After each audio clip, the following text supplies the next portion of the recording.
Aku tidak pernah mempertanyakan apapun sama Allah ya gitu. Karena aku yakin apa yang dia kasih buat aku itu adalah yang terbaik gitu. Tapi kalau memang nyatanya pada saat sekarang ini sampai 2023 kita pun belum mempunyai keturunan, ya tidak apa-apa. Kalau memang kita dikasih, berarti Allah itu percaya bahwa kita mampu menjadi orang tua yang bisa memberikan yang terbaik untuk anak kita.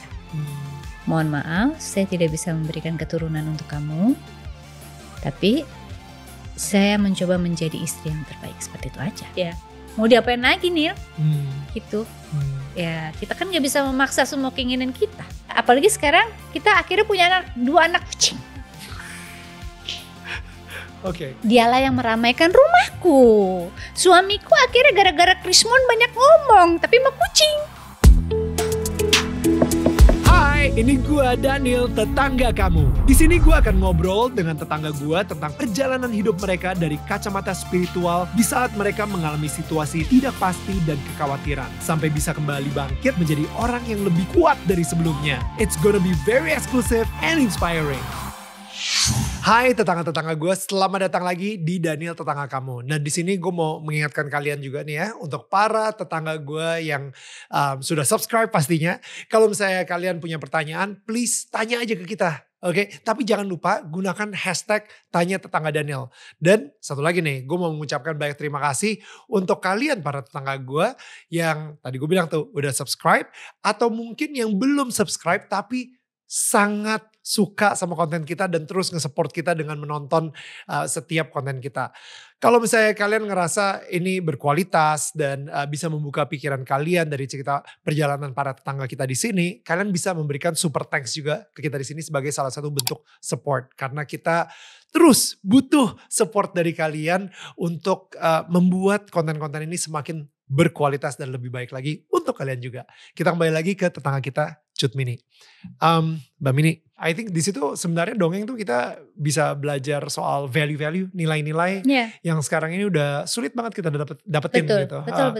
Karena mereka benar-benar cuman pengennya ya entertainment kosong yang tadi gue sempat ngomongin juga tuh. Dan dia masih ngedongengin anak gak? Masih membacakan buku cerita? Yes, tiap malam. Tiap malam gue selalu berusaha untuk bacain cerita. Dulu kayak misalnya gini ya, anak gue nakal gitu. Dia nakalnya karena I don't know, gak sopan lah kayak gitu. Malamnya gue menciptakan sebuah cerita tentang tikus yang sopan sama tikus yang gak sopan. Terus? Jadi dan gue masukin tuh apa yang dia lakuin tadi siang misalnya. Kayak jadi si tikus tidak sopan. Jadi ceritanya di sebuah rumah ada di sebuah desa ada tikus sopan sama tikus tidak sopan. Abis itu tiba-tiba desa itu kedatangan tamu. Dan tamunya datang nih pertama ke tikus yang tidak sopan. Dan tikus tidak sopan gak pernah memperkenalkan diri. Dia cuman halo kayak gitu.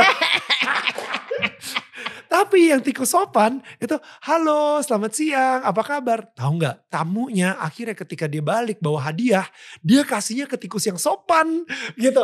Jadi gue masukin values, gila ini kayak bokap yang manipulatif gitu. Untung bapaknya bisa berimajinasi ya. Kreatif ya. Kreatif ya bapaknya ya. Tapi akhirnya kayak gitu. Jadinya gue mengajarkan values dan gue menciptakan si karakter tikus sopan dan tidak sopan. Bener, tikus penakut dan berani. Tikus yang relate banget sama anak gue sih. Dan sekarang ini sih gue udah mulai bacain cerita orang ya. Karena ya udah mulai kehabisan ide. Tapi ya paling gak kan kalau kita membacakan sesuatu itu jadi sesuatu yang tidak akan mungkin mereka lupakan nantinya. Dan itu akan turun temurun. Dia mungkin nantinya akan melakukan itu untuk anaknya Daniel. Gitu. Karena dulu aku diperlakukan seperti ini sama papa dan aku ingin memperlakukan ini. Karena aku kok kita jadi menceritakan ini ya udah. Gitu. Ada satu anak aku dengar gitu ya. Dia kamu kalau udah nanti usia kamu semakin besar aku pengen seperti papa. Kenapa? Dan gitu. Apa yang papa kamu lakukan sampai akhirnya kamu ingin seperti papa? Aku pengen aku ingin seperti papa di saat papa memperlakukan aku sampai sekarang. Aku ingin aku memperlakukan anakku seperti papa memperlakukan aku. Jadi sebaik itu dan senyaman Wow. itu, Ya, gitu. ya. Aku akan selalu bikin anak aku bahagia. Dia, wow, oke. Wow. Bukan yang apa ceritanya gitu. Dan makanya aku bilang pasti nanti dia akan. Ya. And something simple, something Yes. small. Oke, jadi kita tadi udah ngomongin soal akhirnya masuk ke dunia modeling dan the history goes dan akhirnya menikah lah. Ya kan, Mbak Mini menikah. Itu menikah tahun berapa ya by the way? 2000. Pas 2000 ya? Oke. Oh oke. Yeah. Wow, tidak jauh setelah Krismon. Iya. Baru ada tabungan. Iya, udah dipakai buat nikah gitu. Nah, jadi ini berarti sudah 23 tahun menikah. Alhamdulillah. Dan nggak tahu, again ini something yang mungkin agak sensitif, tapi di sini Mbak Mini dan suami belum dikaruniai anak. Yes. Iya. Dan padahal Mbak Mini sendiri suka banget main sama anak, bahkan sudah berfantasi dengan balon gitu. Iya. Dan ngurusin anak tetangga gitu segala, dan mendongeng segala kayak gitu. Kayak pernah nanya sama Tuhan gak sih, kenapa belum dikaruniai Aku anak? tidak pernah mempertanyakan apapun sama Allah ya, gitu. Karena aku yakin apa yang Dia kasih buat aku itu adalah yang terbaik, gitu. Karena aku tidak meminta aja, Allah selalu memberi, gitu. Aku masih sholatnya ada asar, nggak ada zuhur, ada pokoknya nggak 5 kali pun Allah masih kasih aku banyak rezeki, gitu. Kenapa aku tidak dikasih? Aku harus mempertanyakan. Tidak adil buat Allah untuk mempertanyakan. Menurut aku. Mungkin ada orang yang lain, kenapa aku tidak gitu. Kalau aku syukuri apa yang ada. Aku nikmati, aku hargai semua proses yang ada. Yang penting kan kita berikhtiar, kita kan mencoba. Ya. Kita ke dokter, kita diperiksa, suami diperiksa, kita menjalankan semuanya gitu. Tapi kalau memang nyatanya pada saat sekarang ini sampai 2023 kita pun belum mempunyai keturunan, ya tidak apa-apa. Yang penting kita tidak menyakiti satu sama lain dan kita tidak menyakiti anak orang lain. Malahan kita menyayangi anak-anak yang ada di sekitar kita. Malahan sekarang kita udah punya cucu, anak-anak dari ponakan. Aku udah ngawinin, kita udah sibuk ngawinin loh. Kita udah sibuk ngawinin. Jadi ya udah kita prosesnya tuh sekarang udah nggak yang mikirin yang kapan aku punya anak ya, enggak. Tapi kita udah menikmati. Alhamdulillah lagi aku punya suami yang memang Allah tuh tidak akan pernah salah memberikan pasangan, ya gitu. Menurut aku, dia orang yang sangat lempeng, ya, ngomongnya juga cuma dikit, gitu. Beda, pokoknya ekstrim beda banget sama Mbak Mini. Gitu. Tapi dari kelempengan dan segala kesabarannya itu adalah ilmunya juga buat aku. Akunya jadi belajar sabar, right? Gitu. Belajar mengecilkan semua permasalahan. Yang tidak perlu ya tidak perlu dimasalahkan. That's good. Gitu. Suami aku tuh soalnya begitu. Jadi selama 23 tahun kita menikah, kita tuh gak pernah yang banting pikir, alhamdulillah banget. Maksudnya yang bete iya tapi abis itu udah dan. Kesel iya tapi abis itu udah selesai. Gitu. Udah gitu. Udah selesai, udah begitu aja. Jadi emang gak pernah yang berantem segala macam sih, alhamdulillah sih enggak ya gitu. Kita berdua ya udah, apalagi sekarang kita akhirnya punya 2 anak bulu. Artinya apa itu? Anak kucing. Oke. Dialah yang meramaikan rumahku. Suamiku akhirnya gara-gara Krismon banyak ngomong, tapi sama kucing. Gitu. Wow. Gitu. Ya udahlah, kehidupan ini akhirnya kita bikin jadi sesimpel mungkin dan selucu mungkin, right. Supaya kita juga nggak terlalu mengada-ngada, gitu. Supaya kita juga ya udah nikmatin aja yang ada, gitu. Nggak perlu lebay gitu, karena semua tuh udah ada porsinya, nggak perlu dikhawatirkan dalam segala hal. Tapi namanya manusia, kalau nggak khawatir nggak hidup, ya kan? Emang harus melewati titik-titik kekhawatiran itu untuk mencapai kita lebih kuat lagi ke depannya. Dan di sini mungkin gue pengen, karena banyak juga sih actually tetangga-tetangga kita gitu yang lagi nonton gitu ya, yang mungkin saat ini dia juga struggling pengen punya keturunan tapi belum dikaruniai gitu. Dan kapan Mbak Mini nih, maksudnya gimana? struggle-nya sendiri, apakah ada struggle di awal di pernikahan khususnya? Kayak mungkin ketika tunggu setahun, oh belum, gak apa-apa. Tunggu 2 tahun, tunggu 3 tahun, tunggu 4 tahun, 7 tahun, 10 tahun. Like, you know what I mean? Like, dan itu bukan waktu yang singkat gitu. Iya, benar. Dan akhirnya yang tadinya kita percaya Tuhan pasti akan memberikan. Kita percaya. Dan akhirnya sampai mungkin, saya jujur gak tahu ya, karena saya tidak mengalami gitu. Tapi maksudnya, what was that like? Dan bagaimana sampai akhirnya ikhlas? Ya, jadi emang tahun pertama itu kita ke dokter. Ya pasti ya seperti itulah ya, gitu ya. Karena kita bukan yang tiba-tiba langsung hamil, gitu kan, gitu. Dan emang kebetulan, jadi di saat aku baru menikah itu, aku tuh lagi banyak-banyaknya kerjaan, nge-MC kesana sini gitu kan. Allah tuh kayak menggantikan uang yang dikeluarkan gitu loh. Bener gitu Nil gitu. Wow. Jadi emang kita tuh bisa wah pokoknya gitu deh, sampai akhirnya aku bilang sama suami aku kayak lagi kerjanya lagi, ya udah nggak apa-apa kerja aja. Suami aku tuh selempeng itu dan chill itu. Chill gitu deh. Gitu ya. Udah terus abis itu sampai akhirnya kayak kita harus ke dokter deh gitu. Kita ke dokter terus nggak ada masalah, semuanya baik apa segala macam.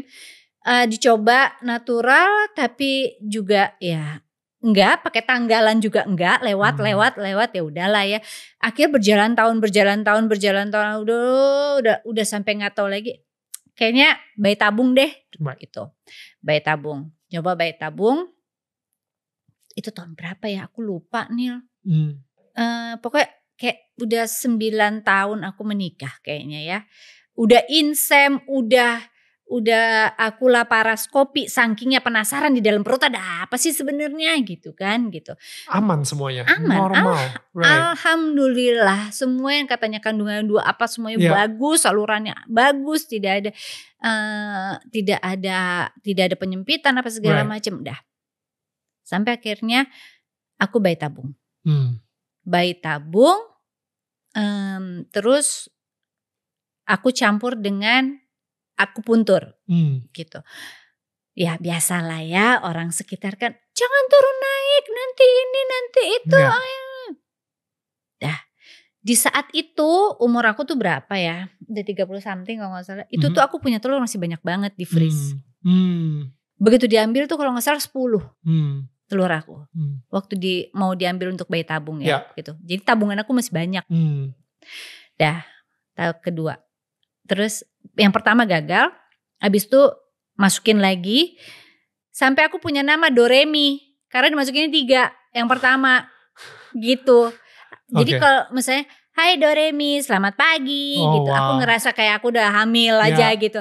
Selamat pagi Doremi, sehat-sehat ya nak gitu. Wow. Gitu, udah gitu. Terus dah sampai akhirnya Doremi bye-bye gitu kan. Segampang itu aku ngomongnya.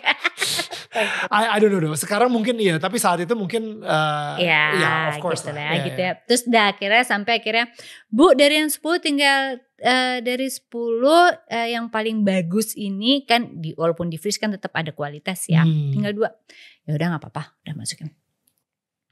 Ternyata enggak juga gitu. Malahan pas aku puntur biasa, wah nadinya kok kayak, jadi itu kayak kayak si aku puntur aku nih bilang kayaknya ibu hamil deh gitu. Aku yang jadi besar kepala gitu. Berbunga-bunga gitu. Yalah, siapa nggak berbunga-bunga? Berapa tahun kita menikah, kita mengharapkan pastinya kan. Of course. Paling tidak mati-mati kita ada yang doain kita lah gitu kan. Yang gampangnya kan gitu kan. Kita terus akhirnya seminggu kemudian keluar lagi. Itu aku stres melihat warna merah. Wah, aku histeris gitu. Nah, dari situ aku bilang, aku tidak akan pernah memulai lagi. Gitu. Kita nikmatin semuanya yang ada. Kalau memang kita dikasih, berarti Allah itu percaya bahwa kita mampu menjadi orang tua yang bisa menyayangi, yang bisa mengajari, yang bisa membimbing dia, yang bisa memberikan yang terbaik untuk anak kita. Kalaupun tidak, bukan berarti kita tidak terbaik, tapi Allah punya sesuatu rencana yang lebih baik lagi untuk kita. Aku bilang seperti itu sama suami, terus suami bilang, ya udah, nggak usah dipaksa. Udah, akhirnya ya udah, kita kemana-mana berdua. Wow. Gitu. Mau agak rame ya bawa ponakan jalan-jalan gitu. Mau bosan nih berdua, bawa ini yuk gitu. Oke, gitu. Wow. Itu sih sesimpel. Nah akhirnya ya itu mungkin tanda kali ya, bahwasannya kita juga nggak boleh terlalu besar kepala. Mungkin akunya pas dibilang kayaknya ibu hamil deh, aku yang gitu kan, seneng banget gitu. Tapi tidak melupai tetap berserah gitu. Iya, melupai bahwasannya nggak kayak gitu ceritanya. Santai dulu dong gitu. Tapi namanya manusia kan, of course. Gitu. Masa nggak boleh sih seneng sedikit gitu kan. Terus ya udah pas udah itu tidak terjadi, ya sudah akhirnya ya udah jalannya udah lebih santai aja.